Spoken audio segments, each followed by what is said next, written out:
ሰላም ጤና ይስጥልኝ የተከበራችሁ አድማጭ ተመልካቾቻችን ይህ ሀበጋር ኪውዝ የተማሪዎች ጥያቄና መልስ ውድድር ነው። እንግዲህ በተለመደው ሰዓትና ቦታ ተገኝተናል። ሳምንታዊ ፕሮግራማችን እንግዲህ ተጀምሯል። ይህንን ፕሮግራም እየመራሁ እንግዲህ አብራችሁ የምቆየው እኔ ትሩፋት በላይነህ ነኝ። አብራችሁ እንድትቆዩ ግብዣችን ነው። መልካም ጊዜ ይሁንላችሁ።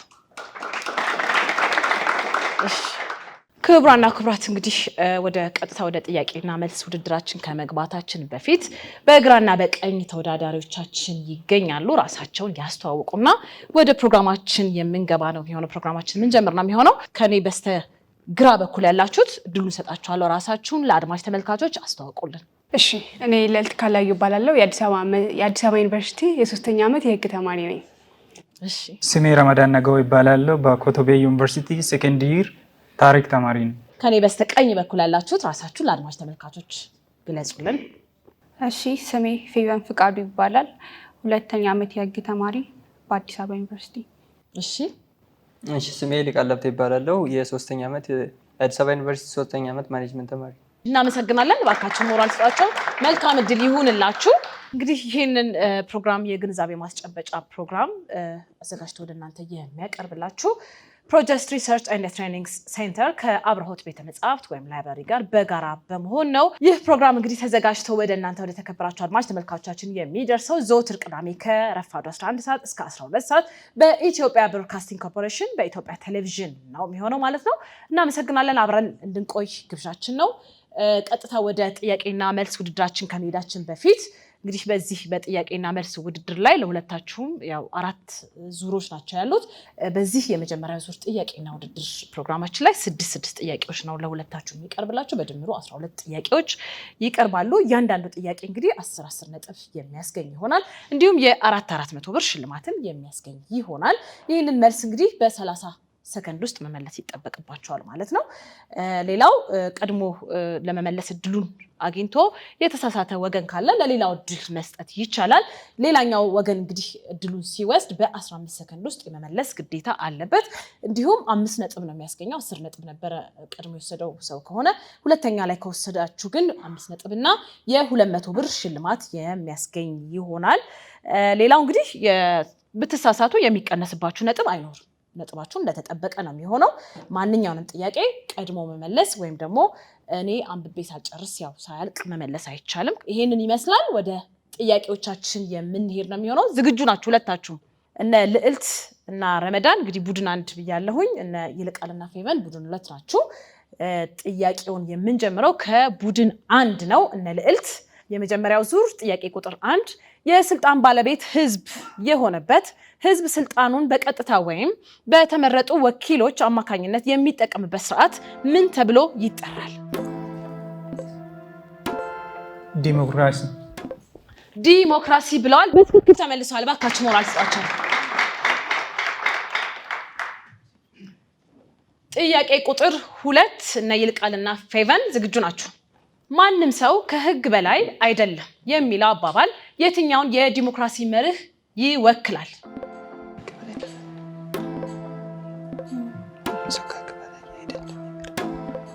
የህግ የበላይነት። የህግ የበላይነት ወይም ሩል ኦፍ ሎው ብለዋል። በትክክል ተመልሷል። እባካችሁ ሞራል። ጥያቄ ቁጥር 3 እነ ልዕልት ናችሁ። በኢፌዴሪ ህገ መንግስት የሰብአዊ መብቶች ኮሚሽን የማቋቋም ስልጣን የተሰጠው ለማን ነው? ለፓርላማው። ሰከንድ ስላላችሁ መሞከር ይቻላል። ወይም ደግሞ ለህዝብ ተወካዮች ምክር ቤት። እንግዲህ መልሱ አልተመለሰም። ቀጥታ ለቡድን 2 እድሉን እሰጣለሁ ማለት ነው። ሞክሩ። ሃውስ ኦፍ ፌዴሬሽን። ሃውስ ኦፍ ፌዴሬሽን ነው ያሉት። የፌዴሬሽን ምክር ቤት ነው ያሉት። በትክክል አልተመለሰም። መልሱ የፌዴራል መንግስቱ ነው።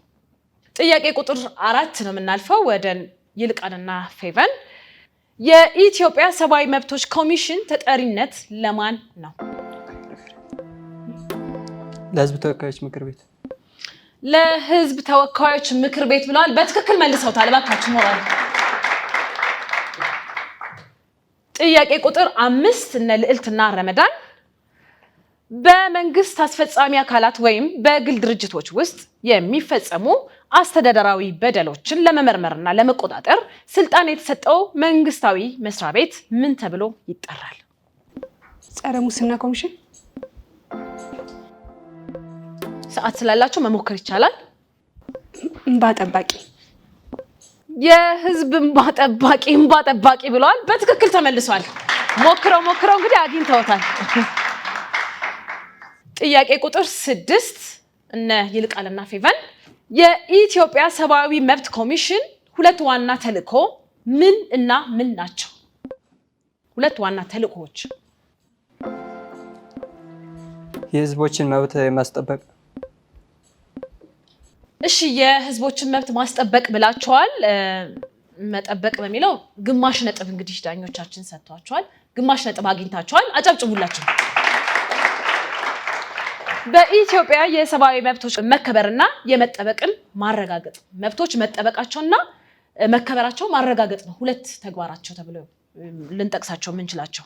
እሺ ጥያቄ ቁጥር 7 ኢትዮጵያ ከተቀበለቻቸው ዓለም አቀፍ ሰብአዊ መብት ሰነዶች ጋር በተያያዘ የኢትዮጵያ ሰብአዊ መብት ኮሚሽን የተሰጠው ኃላፊነት ምንድን ነው?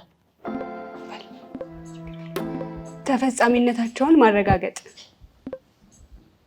እሺ ሰዓት ስላላችሁ ሞክር ይቻላል። በራቲፋይ በተደረገ መሰረት መብቱ ተጠብቋል አልተጠበቀም የሚለው። እሺ እንግዲህ መልሱ በትክክል አልተመለሰም። እድሉን ወደ ቡድን 2 ለነ ፌቨን ማስተላለፍ ነው የሚሆነው። መሞከር ይቻላል።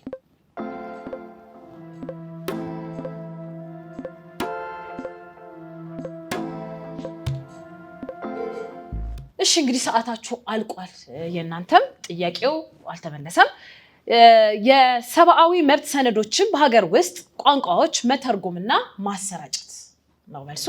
ጥያቄ ቁጥር 8 እነ ይልቃልና ፌቨን ናቸው። የሰብአዊ መብት ኮሚሽን የሰብአዊ መብት ጥሰቶችን የመመርመር ስልጣን አለው። ይህን አይነት ምርመራዎችን ለማድረግ የሚችለው ከምን ተነስቶ ነው? ግጭቶች ሲኖሩ። እሺ ጥያቄው እንግዲህ በትክክል አልተመለሰም። ለቡድን 1 ለነ ልዕልት ጥያቄውን ማሻገር ነው የሚሆነው። መሞከር ይቻላል። እነ ልዕልትና ረመዳን ሰዓታቸው እንግዲህ አልቋል። በትክክል መልሱ አልተመለሰም። የሰብአዊ መብት መጣስ ቅሬታዎች ሲቀርቡለት ወይም በራሱ አነሳሽነት ምርመራ ማካሄድ ይችላል። ጥያቄ ቁጥር 9 እነ ልዕልትና ረመዳን የፌዴራል ጸረ ሙስና ኮሚሽን ሙስናን ለመከላከል በሚያደርገው እንቅስቃሴ ከጠቅላይ ሚኒስትሩ ከህዝብ ተወካዮች ምክር ቤትና ከፌዴራል ጠቅላይ ፍርድ ቤት ፕሬዝዳንት በቀር ከማንኛውም ሰው ወይም አካል ጣልቃ ገብነት ነፃ ነው። እውነት ወይም ሐሰት ነው? ሐሰት ብለዋል። በትክክል መልሰውታል። እባካችሁ ተወራል። ከየትኛውም አካል ወይም ተቋም ጣልቃ ገብነት ነፃ ነው ወይም የለበትም። ጣልቃ ገብነት የለበትም። ቀጥታ ወደ ጥያቄ ቁጥር 10 ነው የምንሄደው፣ ወደ እነ ፌቨን እና ይልቃል። ጥያቄ ቁጥር 10 የኢትዮጵያ የህዝብ እንባ ጠባቂ ተቋም ተጠሪነቱ ለኢትዮጵያ ሰብአዊ መብት ኮሚሽን ነው። እውነት ወይም ሐሰት? እውነት። እሺ እውነት ብለዋል። እውነት ውሸት ስለሆነ እንግዲህ ወደዚህ ማስተላለፍ አልችልም። በትክክል መልሱ አልተመለሰም። ሐሰት ነው። ተጠሪነቱ ለህዝብ ተወካዮች ምክር ቤት ነው። ጥያቄ ቁጥር 11 ዲሞክራሲያዊ ምርጫን ለማካሄድ ወሳኝ ከሆኑት የሲቪልና ፖለቲካ መብቶች መካከል 3ቱን ጥቀሽ። ፍሪ ኤንድ ፌር ኤሌክሽን፣ ጊዜውን የጠበቀ ፕሬዲክሽን እና ለእኩል መብት መስጠት፣ እድሜያቸው መምረጥ ለደረሱ ሰዎች እሺ እንግዲህ መልሱ በትክክል አልተመለሰም። ወደ ቡድን 2 ነው ጥያቄ ነው ማሻገረው። ለይልቃልና ፌቨን ሞክሩ። እሺ ሀሳብን በነፃነት የመግለጽ መብት እና ኮሌክቲቭ ራይት። እሺ እንግዲህ 1/3 አግኝታችኋል። ሀሳብን በነፃነት የመግለጽ መብትን አግኝታችኋል። የመደራጀትና የመሰብሰብ መብት፣ የመንቀሳቀስ መብት፣ ከአድሎ ነፃ የመሆን መብት 3 ናቸው። ይልቃልና ፌቨን ጥያቄ ቁጥር 12 ምርጫ የየትኛው ህገ መንግስታዊ መርህ መገለጫ ነው? ፌር ኤሌክሽን ምናልባት ጊዜውን በጠበቀ ሁኔታና እንትን። እሺ መልሱ እንግዲህ በትክክል አልመለሳችሁትም። ቡድን 1 እነ ልዕልት መሞከር ትችላላችሁ። የዲሞክራሲያዊ እሺ እንግዲህ ሰዓታችሁ አልቋል። የዲሞክራሲያዊ ነው ያላችሁት የህዝብ ሉዓላዊነት ነው መልሱ። እንግዲህ ጥያቄያችን የመጀመሪያ ዙር ጥያቄና መልስ ውድድራችንን በዚሁ አጠናቀናል። ውጤት ይዘን የምንመለስ ነው የሚሆነው። ከኛ ጋር እንድትቆዩ ግብዣችን ነው። ክቡራና ክቡራት እንግዲህ ውጤት ይዘን ተመልሰናል። እነ ልዕልትና ረመዳን 30 ነጥብ አስመዝግበዋል። እባካችሁ ይልቃልና ፌቨን እነሱም 30 ነጥብ ነው ያስመዘገቡት። ሞራል ስጦልን። እንግዲህ እስካሁን ባለው ውጤት እኩል ለኩል ናችሁ ማለት ነው። ቀጥታ የምንሄደው እንግዲህ አሁን ወደ ሁለተኛ ዙር የጥያቄና መልስ ውድድራችን ነው። ይሄንንም የጥያቄና መልስ ውድድር እንግዲህ የምንመራበት ደንብ አለን። እሱን ደንብ ነግራችሁና ወደ ጥያቄና መልሳችን የምንገባ ነው የሚሆነው። ይሄ ውድድር እንግዲህ ቀድሞ የመመለስ ጥያቄ ነው። 6 ጥያቄዎች ናቸው የሚቀርቡት። በተራ ተራ ሳይሆን አንድ ላይ ነው ማቀርበው። ቀድሞ ግን ፕሬስ ያደረገ ሰው ወይም ደግሞ ቀድሞ ለመመለስ የሚፈልግ ሰው ድሉ ይሰጠዋል ማለት ነው። ጥያቄውን መመለስ የሚጠበቅባችሁ በ60 ሰከንድ ውስጥ ነው፣ በ1 ደቂቃ ማለት ነው። እያንዳንዱ ጥያቄ 15 ነጥብ የሚያስገኝ ነው የሚሆነው። አንዳንድ ሺህ ብር ሽልማቶች አሉት። ቀድሞ አብርቶ ግን ካልተመለሰ እንደ ቅድሙ ነጥብ አያስቀንስም ሳይሆን ነጥብ ያስቀንሳል። 5 ነጥብ ያስቀንስባችኋል። ቀስ ብላችሁ አሰላስላችሁ እንድትመልሱ ነው ማለት ነው የሚያስገነዝባችሁ። ድሉን ያላገኘ ሰው ሁለተኛ እድል ሲሰጠውም እንደዛው ነው። ገንዘቡ ተቀናሽ አይሆንም። 1000 ብር ነው የሚሆነው። 1000 ብር ይሰጣል። 15 ነጥቡም እንደተጠበቀ ነው የሚሆነው ማለት ነው። በዋናነት እንግዲህ ጥያቄው ተነቦ ሳያልቅ ለመመለስ መሞከር ወይም ምልክት ማሳየት አይቻልም። ይሄ ከጨዋታ ውጭ ስለሚያደርግ ከውድድር ውጭ ስለሚያደርግ ይሄንን መጠንቀቅ አለባችሁ። ጥያቄውን በደንብ አሰላስላችሁ ተመካክራችሁ እርግጠኛ ስትሆኑ ማብራት ትችላላችሁ ማለት ነው። ይሄው ነው። ግልጽ ነው አይደለ? ሁለተኛ ዙር የቀድሞ የመመለስ ጥያቄ እንግዲህ ጥያቄ ቁጥር 1ን አነብላችኋለሁኝ። ጥያቄ ቁጥር 1 የመረጃ ነፃነት ህግ አፈጻጸምን የሚከታተለውና የሚቆጣጠረው የመንግስት ተቋም ማን ነው?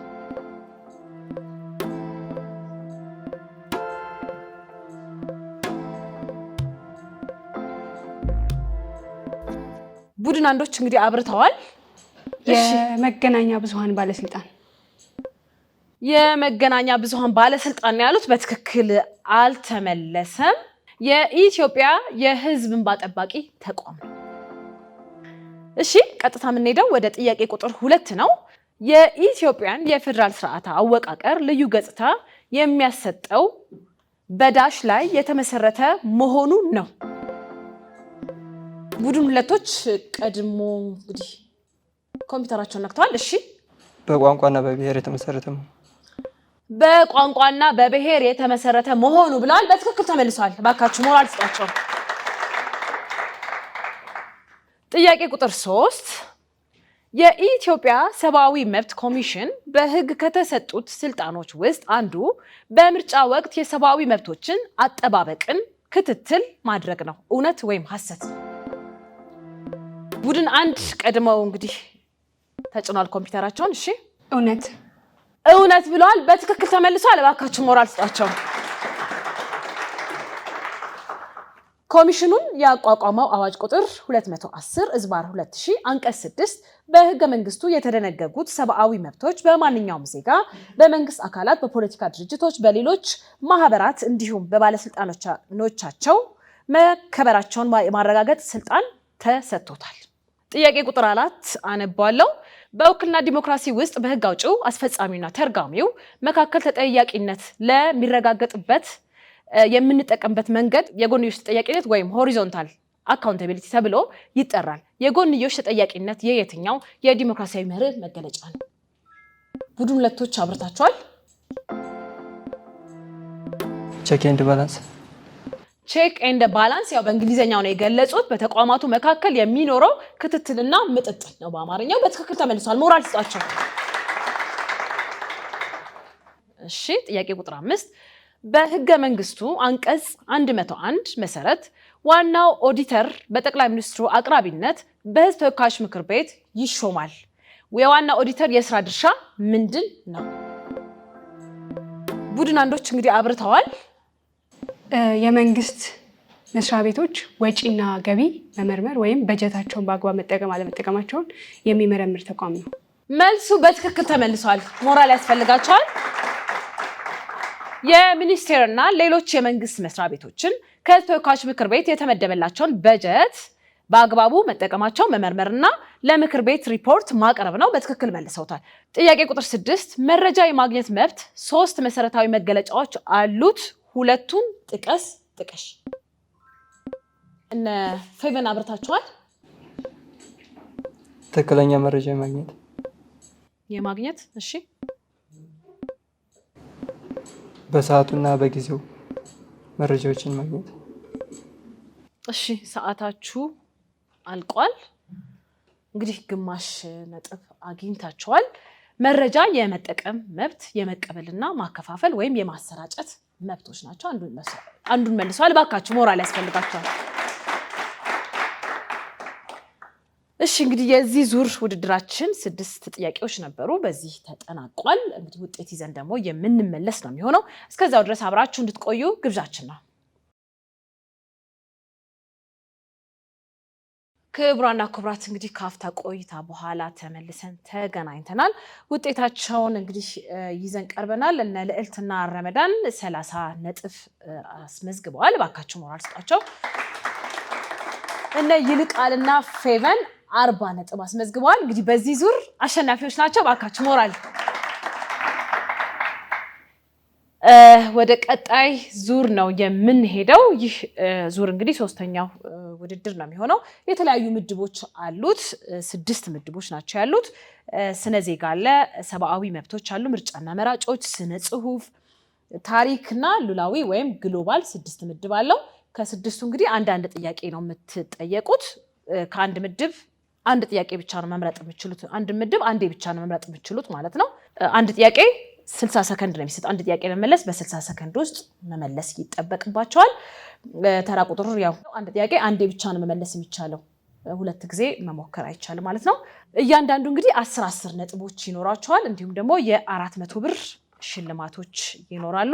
ምናልባት እንግዲህ በዚህ ውድድር ላይ የከበዳችሁ ነገር ካለ ለኦዲየንሱ ወይም ለታዳሚዎቻችን እድሉን መስጠት ትችላላችሁ። እነሱ ሲመልሱላችሁ ግን ነጥቡ የእናንተው ነው የሚሆነው ማለት ነው። እንግዲህ በዚህ አጋጣሚ ነጥቡን ያው ለነሱ ለማስቆጠር ነው እናንተም ጥረት ማድረግ ያለባችሁ። የራሳችሁ እንዳልሆነ ያው የራሳችሁ ተራ ስላለ በዚህ እንትን አንልም። ጥያቄውን አንብቤ ሳልጨርስ መመለስ ደግሞ አይቻልም። 5 ጥያቄዎች ናቸው ብያቸዋለሁ። 6 ምድቦች ናቸው። ከ6ቱ እንግዲህ 5ቱን ነው መጥቀስ የምትችሉት ማለት ነው። ከአንድ ምድብ አንዳንድ ጥያቄ ብቻ ነው መምረጥ የምትችሉት። እሺ እንግዲህ ቅድሚያ የሚሰጠው በዚህ ውድድር ከፍተኛ ያገኘው ቡድን ነው ቅድሚያ የመምረጥ መብት ወይም ደግሞ እድል የሚሰጠው። ቅድሚያ እንግዲህ ከፍተኛ ውጤት ያመጣችሁት እነ ፌቨን እና እነ ይልቃል ናችሁ ማለት ነው። ለእናንተ እድሉን እሰጣለሁኝ። ስነ ዜጋ አለ፣ ሰብአዊ መብት፣ ምርጫና መራጮች፣ ስነ ጽሁፍ፣ ታሪክ፣ ሉላዊ ወይም ግሎባል አሉ። ከነዚህ ውስጥ የትኛው ይሁንላችሁ? ስነ ዜጋ። ጥያቄ ቁጥር 1 ከሚከተሉት ውስጥ አንዱ ህገ መንግስታዊ እውቅና ያለው የመንግስት ተቋም ነው። ሀ የጤና ጥበቃ ሚኒስቴር፣ ለ የህግ መንግስት ጉዳዮች አጣሪ ጉባኤ፣ ሐመሮሃ የጠቅላይ ሚኒስትሩ ጽህፈት ቤት፣ መ የህገ መንግስት አስተምሮ ማዕከል። የጤና ጥበቃ ሚኒስቴር ሀሌቶ። የጤና ጥበቃ ሚኒስቴር ነው ያሉት። በትክክል አልተመለሰም። መልሱ የህገ መንግስት ጉዳዮች አጣሪ ጉባኤ ነው።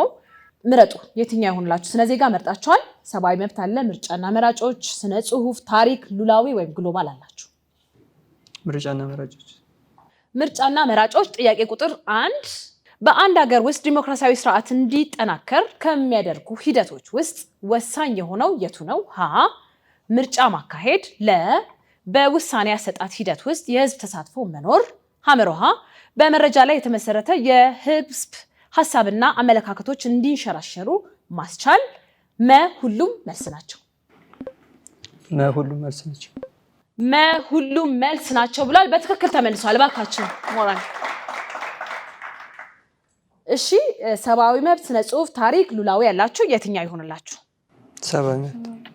ሰብአዊ መብት። ጥያቄ ቁጥር 1 የኢትዮጵያ ሰብአዊ መብት ኮሚሽን ከዚህ በታች ከተመለከቱት ከአንዱ በስተቀር በሌሎቹ የተያዙ የሰብአዊ መብት ጥሰት አቤቱታዎችን ተቀብሎ የመመርመር ስልጣን አይኖረውም? ሀ በህዝብ ተወካዮች ምክር ቤት፣ ለ በፌዴሬሽን ምክር ቤትና በክልል ምክር ቤቶች፣ ሐመሮሃ በፍርድ ቤት፣ መ በሚኒስትሮች ምክር ቤት። መ በሚኒስትሮች ምክር ቤት። መ በሚኒስትሮች ምክር ቤት ብሏል። በትክክል ተመልሷል። ሞራል ያስፈልጋቸዋል። ሰብአዊ መብት መርጣችኋል። ስነ ጽሁፍና ታሪክ ሉላዊ ያላችሁ ከሶስቱ መምረጥ ትችላላችሁ።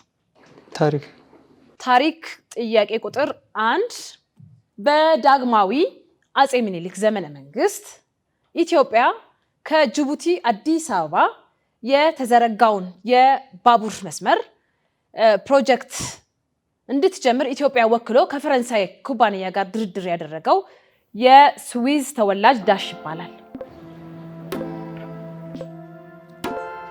ሰከንዳችሁ እስከሚያልቅ ድረስ ሞክሩ።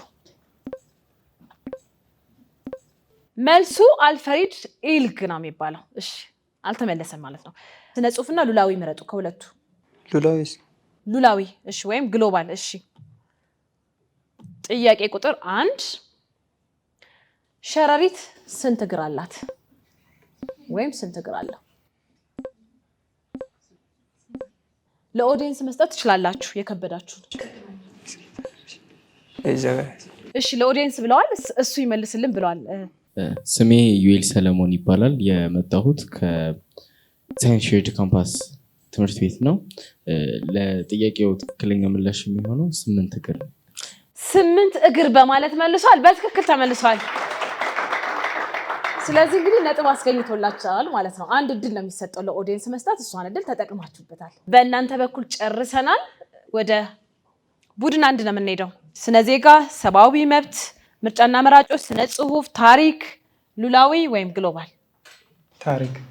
ታሪክ ጥያቄ ቁጥር 2 በአጼ ዮሐንስ 4ኛ ዘመነ መንግስት ኢትዮጵያ ከውጭ ወራሪ የተቃጣባትን ወረራ ደጋግመው ድል በማድረግ ለምሳሌ በዶጋሊና በኩፊት የሚታወቁት የጦር አበጋዝ ማን ይባላሉ? ራስ አሉላ አባነጋ። ራስ አሉላ አባነጋ ብለዋል። በትክክል ተመልሷል። ታሪክ መርጣችኋል። ስነ ዜጋ፣ ሰብአዊ መብቶች፣ ምርጫና መራጮች፣ ስነ ጽሁፍ እና ሉላዊ ወይም ግሎባል አላችሁ። የትኛው ይሆንላችሁ? ስነ ዜጋ። ስነ ዜጋ ጥያቄ ቁጥር 2 በኢትዮጵያ በክልሎች መካከል የሚነሳው የድንበር ወይም የአስተዳደር ግዛት አለመግባባትን ለመፍታት በህግ ስልጣን የተሰጠው አካል ማን ነው? ሀ የፌዴሬሽን ምክር ቤት፣ ለ የማንነትና የወሰን ኮሚሽን፣ ሐመሮሃ የኢትዮጵያ ብሔራዊ ምርጫ ቦርድ፣ መ የሰላም ሚኒስትር። ሀ የፌዴሬሽን ምክር ቤት። ሀ የፌዴሬሽን ምክር ቤት ብሏል። በትክክል ተመልሷል። ሰብአዊ መብት፣ ምርጫና መራጮች፣ ስነ ጽሁፍ እንዲሁም ሉላዊ ያላችሁ የትኛውን ናችሁ? ግሎባል። ጥያቄ ቁጥር 2 ግሎባል ወይም ሉላዊ ከፍተኛ የህዝብ ቁጥር ያለው አህጉር ማን ነው? አህጉር ኤሽያ። ኤሽያ ብለዋል። በትክክል ተመልሷል። ሰብአዊ መብት፣ ምርጫና መራጮች፣ ስነ ጽሁፍ አላችሁ። ከሶስቱ የትኛው ይሆናላችሁ? አሁን የቱ ይቅደም? ሰብአዊ መብት። ሰብአዊ መብት ጥያቄ ቁጥር 2 በኢፌዴሪ ህገ መንግስት ከሚከተሉት ውስጥ የትኛው መብት በአስቸኳይ ጊዜ አዋጅ ሊገደብ አይችልም?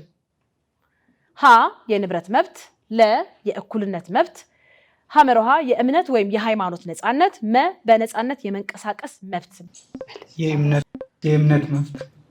የእምነት መብት ነው ያሉት። እንግዲህ ጥያቄው በትክክል አልተመለሰም። የእኩልነት መብት ነው መልሱ። እሺ አንድ ጥያቄ ይቀራችኋል። ምርጫና መራጮች እንዲሁም ስነ ጽሁፍ የትኛው ይሆንላችሁ? ምርጫና መራጮች። ምርጫና መራጮች ጥያቄ ቁጥር 2 በዲሞክራሲ ስርዓት ውስጥ የመንግስትን ቅቡልነት ይበልጥ የሚያረጋግጠው ሀ በአካታችነትና በውድድር ላይ የተመሰረተ ምርጫ ሲኖር፣ ለ ወቅቱን የጠበቀ ምርጫ ሲካሄድ፣ ሐመሮሃ እድሜያቸውን ለምርጫ ለደረሱ ዜጎች ሁሉ በምርጫ ሲሳተፉ፣ መ የሲቪል ማህበራት የምርጫውን ፍትሐዊነት መከታተል ሲችሉ ወይም ሲችል። አንድ ድል አላችሁ ለተመልካቾች ማስተላለፍ ትችላላችሁ ከከበዳችሁ እርግጠኛ ካልሆናችሁ። ሰዓታችሁ እንግዲህ አልቋል። መልሱ በአካታችና በውድድር ላይ የተመሰረተ ምርጫ ሲኖር ነው። የተከበራችሁ አድማጭ ተመልካቾቻችን እንግዲህ የሶስተኛው ዙር ጥያቄና መልስ ውድድራችን በዚሁ ተጠናቋል። ውጤት ይዘን ደግሞ የምንመለስ ነው የሚሆነው። እስከዛው ድረስ መልካም ጊዜ ይሁንላችሁ። እንግዲህ ውጤቱን ይዘን ተመልሰናል። በዚህ በሶስተኛው ዙር ላይ ሁለቱም የግራ ቀኝ ያሉ እነ ልዕልትም እነ ይልቃልም እነ ፌቨንም ያመጡት ውጤት እንግዲህ 30-30 ነው። እኩል ውጤት አምጥቷል። እባካችሁ ሞራል ስጧቸው። አሁን እንግዲህ ቀጥታ የምንሸጋገረው ወደ አራተኛውና የመጨረሻው ዙር ውድድር ነው የሚሆነው ማለት ነው። በዚህ ዙር ላይ እንግዲህ ሶስት ጥያቄዎች ናቸው ወደ እናንተ የሚቀርቡት። ለነ ልዕልት 3 ለነ ፌቨን 3 ጥያቄዎች ይቀርባሉ። ይህንን በምስል የተደገፈ ነው የሚሆነው። ስለዚህ እንግዲህ ፍንጭ እንሰጣለን። ያንን የምስል ጥያቄ ስንጠይቅ ሁለት ፍንጮችን ወደ እናንተ የምናቀርብ ነው የሚሆነው። 15 ነጥብ አለው አንድ ጥያቄ 15 ነጥብ አለው። ስለዚህ በደንብ አስባችሁ አሰላስላችሁ መመለስ ይጠበቅባቸዋል። 400 ብር ሽልማትም ይኖረዋል። በገንዘብ ደረጃ አንዱ 400 ብር ነው ማለት ነው የሚኖረው። ይሄው ነው። ጥያቄዎቹን ልክ ሲጨርስ መልሳችሁ መሞከር ትችላላችሁ። ያላችሁ ሰከንድ ደግሞ 30 ሰከንድ ነው። በ30 ሰከንድ ውስጥ መልሱን መመለስ ትችላላችሁ ማለት ነው። እንግዲህ በግራ ቀኝ በኩል ያሉ ተወዳዳሪዎቻችን የዩኒቨርሲቲ ተማሪዎች ናቸው። ምናልባት እድሉን ብሰጣቸውና የተወሰነ ነገር ቢሉን የዩኒቨርሲቲ ህይወት እንደው ምን ይመስላል አጠር ያለ ሰከንድ እየወሰዳችሁ ወይም ደግሞ ልዩ ተሰጥቷለን ልዩ ታለንት አለን የምትሉትም ነገር ካለ ብቻ የሆነ ነገር እንድትሉ እድሉን እሰጣቸዋለሁ። አጋጣሚ ደረጃ ልንገራችሁ። እንግዲህ ፍሬሽማን ላይ እያለው ሌሊት ላይብረሪ ያው ፍሬሽማን ቴንሽን የሚለቀቅ የለ ፍሬሽማን ልትጫራላችሁ ምናምን ስለሚባል ያንን ለመከላከል ላይብረሪ አመሽ ነበርና ግቢያችን ውሾች አሉ ማለት አዲስ አበባ ዩኒቨርሲቲ ውስጥ ውሾች አሉና ከዛ አንድ ቀን ስመለስ ማታ ወደ 9 ሰዓት ይመስለኛል ሌሊት ከበቡኝ። ከበቡኝ። እሺ ብዬ ቆሜ ያሳለፍኳቸው። ከዛ በሌላኛው ቀን ደግሞ በዚህ መንገድ አሉ ስለዚህ መንገድ ልቀይር ብዬ ሌላ መንገድ ቀየርኩ። እንደገና በዛም መንገድ መጡ ማለት ነው እነዚህ ውሾች። ከዛ በኋላ በቃ በሁለቱም ከበውኛል ማለት ነው። እነዚህ ውሾች በጣም ነው ያስቸገሩት ዩኒቨርሲቲ ውስጥ። እሺ ከዛ ውጭ ግን በህግ ትምህርት ቤት የህግ ተማሪ ነኝ። በህግ ትምህርት ቤት በመማሪ ምን አተረፍሽ በሚባል ወይ ደግሞ ምን ተማርሽበት ለሚባለው ብዙ ጊዜ ብዙ ክራይሞች ከውጭ ሆነን ስንሰማቸው በጣም እንትን ይመስላል። የሚፈረደው ፍርድና ክራይሙ እኩል የማይመዛዘን ይመስለናል። እና ግን ውስጥ ሆነን ስንማር ለካ ዳኞቹ ምን ያህል ጫና እንደተቀበሉ ነው የሚገባኝ። ማለት ሁልጊዜ ፍርድ ሲፈረድ ዳኞቹ ልክ አይደሉም ኢፍትሃዊ ነው ምናምን እንላለን ከውጭ ሆነን ስናየው፣ ግን አለው በቃ የራሱ እና ፍርዶች ሁሉ ከሞላ ጎደል ልክ ናቸው ወደ ማለት መጥቻለሁ። እሺ እንግዲህ እናመሰግናለን። ረመዳን እኔ ቅድም የገጠመኝ ነገር እዚህ መጥቼ ማለት ነው ወጥቼ ነበር ውጪ እዚህ አብረውት ላይብረሪ መተው። እሺ ከዛ ሲመለስ በሀሳብ ሌላ ቦታ ነኝ። ከዛ ማስኮቱ በር መስሎኝ ተጋጭተው እንግዲህ መስታወት ብቻ ሆኖ ሳይሆን ተጋጭተው እዚህ ያሉ ሰዎችም ሲቆብኛል። ጥሩ ቅጽበታዊ የሆነ ገጠመኝ ነው። እሺ እባካችሁ ሞራል ስጣቸው። እሺ እነ ፌቨን እና ይልቃልስ እንደው እስቲ የተወሰነ ነገር ብትሉን። እኔ ፍሬሽማን እያለው ማለት ከሃይ ስኩል በነበረኝ ጊዜ አካቶ በሚባል ትምህርትን ያለፍኩት እና ከአይነ ስውራን ጋር ህብረት አልነበረኝም እና ደግሞ በራሴ መንቀሳቀስ አልችልም ነበር እና እዚህ አባቴ አምጥቶ ሲሄድ እኔ እዚህ አድርሰን ከሄደ በኋላ ብዙም ማውቀው ሰው የለም እና ብላንድ ሴት ተማሪዎች ነበሩ። ካፌ መሄድ ነበረብኝ እና ከዛ ምንም ኤክስፒሪየንስ አድርጌ አላውቅም እና መሀላቸው ሊያስገብተውኝ ለመጀመሪያ ጊዜ የሄድኩበትን አጋጣሚ አልረሳም እና ይሄኛውን ያለኝ ገጠመኝ። እሺ እናመሰግናለን ፌቨን፣ እናመሰግናለን። እሺ ይልቃልስ ምንም የምትለን ነገር የለም? ተሞክሮም ልዩ ታለንት ምንም ነገር የለም? እሺ እንግዲህ ለሁለቱ ሞራል ስጡልን እባካችሁን። አሁን ወደ መጨረሻው ዙር ውድድር እየሄድን ነው ያለነው። እንግዲህ ሁለት ፍንጮች ይሰጣችኋል። ያንን ፍንጭ አነብላችሁና ከዛ ነው ጥያቄውን የምትሞክሩ። ሶስት ጥያቄ ነው የማቀርብላችሁ ማለት ነው። የመጨረሻውን ዙር ውድድር እንግዲህ ተጀምሯል። ጥያቄው የሚጀምረው ከቡድን 1 ነው የሚጀምረው። ቡድን 1ዶች ዝግጁ ናችሁ? እኚህ ሰው ማን ናቸው? በስክሪንላችሁ ላይ የምታዩቸው ሰው ማን ናቸው? ፍንጭ ሰጣችኋለሁ። የመጀመሪያ ሴት የአጭር ልቦለድ ደራሲ እንዲሁም የተሸጠው ሰይጣን፣ ክንፋም ህልሞች፣ ዛርን ከተጉበት፣ ይቅርታና የአፍንጮ በር ወፎች የተሰኙ የልቦለድ ስራዎች ለአንባቢያን አቅርበዋል። ማን ይባላሉ? የዝና ወርቅ። የዝና ወርቁ በትክክል ተመልሰዋል። እሺ ወደ ጥያቄ ቁጥር 2 ነው የምመጣው። እኚህ ሰው ማን ናቸው? ፍንጭ ሰጣለሁኝ። በሰብአዊ ድጋፍ ስራቸው የአፍሪካ ማዘር ትሬዛ የሚል ስያሜ አግኝተዋል። በኢትዮጵያ ከሚገኙ ጥንታዊ የህፃናት ማሳደጊያዎች አንዱ የሆነውን የህፃናት ክብካቤ ልማት ማህበር መስራች ናቸው። ማን ናቸው? አዳነች ጎበና። አበበች ጎበና። አበበች ጎበና። የክብር ዶክተር አበበች ጎበና። እናመሰግናለን። የክብር ዶክተር አበበች ጎበና ናቸው። የክብር ዶክተር ዲግሪም አግኝተዋል ከጅማ ዩኒቨርሲቲ። እሺ ጥያቄ ቁጥር 3 እኚህ ሰው ማን ናቸው?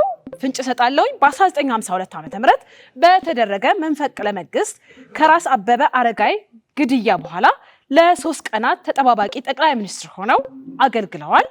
ፍንጭ 2 በደርግ መንግስት እውቅና ያገኘ የቀብር ስነስርዓት የተፈጸመላቸው ብቸኛ የንጉሳዊ ቤተሰብ ተወላጅ ናቸው።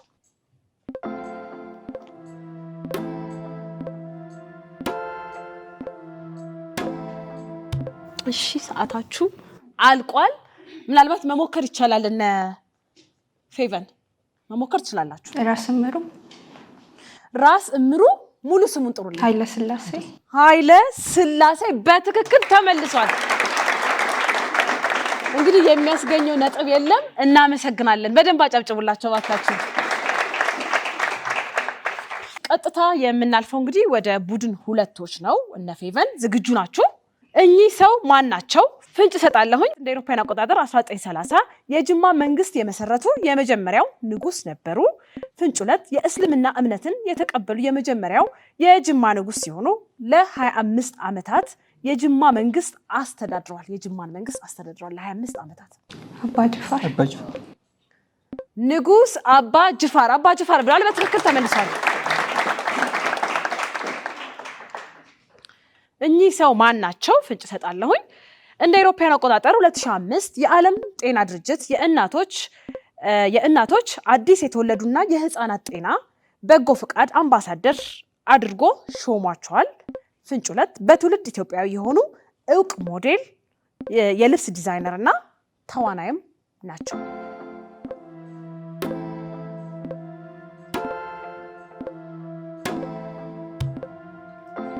እሺ መልሱ አልተመለሰም። መሞከር ትችላላችሁ። ሊያ ታደሰን ያሉት አስተካክሉት። የአባት ስም ትክክል ስላልሆናችሁ ማስተካከል ይቻላል። ሊያ ከበደ በትክክል ተመልሷል። እሺ ጥያቄ ቁጥር 3 ለቡድን 2ቶች ነው የሚሄደው። እኚህ ሰው ማን ናቸው? በስክሪናችሁ ላይ የምታዩቸው ሰው ማን ናቸው? ፍንጭ ሰጣለሁኝ። የኢትዮጵያ የመጀመሪያው ጠቅላይ አቃቤ ሕግ ናቸው። ፍንጭ 2 በአፍሪካ አንድነት ምስረታ ኦኤዩ ጊዜ ያው ከሌሎች ባለሙያዎች ጋር በመሆን ቻርተሩን በማዘጋጀት ከፍተኛ ሚናም ተጫውተዋል። ተሾመ ገብረ ማርያም ክቡር አቶ ተሾመ ገብረ ማርያም በትክክል ተመልሷል። እሺ እንግዲህ የአራተኛ ዙር ጥያቄና መልስ ውድድራችንን በዚህ መልክ አጠናቀናል። ጥሩ ውድድር ነበረ። ጥሩ ተፎካካሪዎች ናችሁ። እንግዲህ አብራችሁ እንድትቆዩ እየጋበዘን ውጤት ይዘን እንመለሳለን። እናመሰግናለን። እሺ ክቡራና ክቡራት እንግዲህ ያው ተወዳዳሪዎች ብቻ አይደሉም ተወዳድረው የሚሄዱት እድሉን እንግዲህ ለኦዲየንሱ ወይም ደግሞ ለተሳታፊዎችም ጥያቄ የመጠየቅ ምን ያህል እውቀት አላቸው የሚለውንም የመመዘን እንግዲህ ስራም ይሰራል ማለት ነው። ስለዚህ ጥያቄ እንጠይቃለን። ታዳሚዎቻችን እንግዲህ መመለስ ትችላላችሁ ማለት ነው። ሽልማትም ይኖረዋል። የካርድ ትሸለማላችሁ። የታዋቂዋ ሞናሊዛ ስዕል ሰዓሊ ማን ይባላል? ሁሉም ነው እጁን ያወጣው እንግዲህ እሺ ከዚህ አንድ እድል እሰጣለሁ። በስተመጨረሻ ላይ ዩኒፎርም የለበሳችሁ እዚህ ጋር የምትታይ ስሜ ቤተ አድማሱ ይባላል። የመጣሁት ከሳይንስ ካምፓስ ነው እና ለጥያቄው መልስ የሚሆነው ደግሞ ሞናሊዛን የሳለው ሰውዬ ሊዮናርዶ ዳቪንቺ ይባላል። በትክክል ተመልሷል። ሊዮናርዶ ዳቪንቺ ብለዋል። ምናልባት እንደ ሙዚቃውንም አንጎራጉሩልኝ የሚልም ጥያቄ ነበረው። ሞናሊዛ አይነሺ ሞናሊዛ አይነሺ። እሺ እናመሰግናለን። እሺ ጥያቄ ቁጥር 2 በዓለም ትልቁ ውቅያኖስ ማን ተብሎ ይጠራል? ትልቁ ውቅያኖስ ከወደዚህ ጋር ሰጣለሁኝ። አሁን ደግሞ እሺ ስሜ ኤፍሬም አዱሽ ይባላል። የመጣሁበት ከአዲስ አበባ ዩኒቨርሲቲ ነው። ያው የቢአይኤስ ተማሪ ነኝ። ለጥያቄው መልስ የሚሆነው ሰላማዊ ውቅያኖስ መሰለኝ። ኤፍሬም ጥያቄውን በትክክል መልሶታል። ሰላማዊ ውቅያኖስ ነው ያለው ወይም ፓሲፊክ ውቅያኖስ ነው በእንግሊዘኛው። በአማርኛው ትክክል ነው። በትክክል ተመልሷል። እባካችሁ እንግዲህ አሁን ውጤት የአራተኛውን ዙር ውጤት የምናሳውቅበት ሰዓት ላይ ነን ያለነው። ቡድን 1ም ቡድን 2ም 30 ነጥብ አግኝተዋል። እኩል ነው ማለት ነው። ባካችሁ ሞራል ስጧቸው። እኩል ነጥብ ነው። ጠቅላላ ውጤቱም እንግዲህ ውጤታቸው ደርሶናል። እነ ልዕልት 120 ነጥብ አስመዝግበዋል። እነ ይልቃልና ፌቨን ደግሞ 130 ነጥብ አስመዝግበዋል። ቡድን 2 እንግዲህ 130 ነጥብ በማግኘት የዛሬውን የተማሪዎች ጥያቄና መልስ ውድድር በአሸናፊነት አጠናቋል ማለት ነው። አሸናፊ ናችሁ። እናመሰግናለን። እባካችሁ ሞራል። የገንዘብ መጠኑን ያው እነ ልዕልትና ረመዳን 5200 ብር ተሸላሚ ናቸው። ሞራል ይገባቸዋል። እነ ይልቃልና ፌቨን 6400 ብር ከፍተኛ ነው ማለት ነው። እነሱ አሁን ቀጥታ እንግዲህ አሁን ወደ ሽልማታቸውን የሚቀበሉበት ሰዓት ላይ ነን ያለነው። እነ ይልቃልና ፌቨን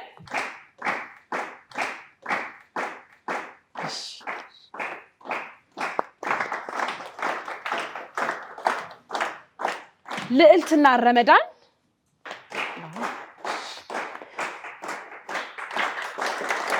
እሺ ክቡራና ክቡራት እንግዲህ ፕሮግራማችን እስካሁን ያያችሁትን የተከታተላችሁትን ይመስል ነበረ። ይሄንን አስተማሪ የሆነ ግንዛቤ ማስጨበጫ ፕሮግራም አዘጋጅቶ እናንተ የሚያቀርብላችሁ ፕሮጀስት ሪሰርች ኤንድ ትሬኒንግ ሴንተር ከአብሮት ቤተመጻሕፍት ጋር በጋራ በመሆን በመተባበር ነው።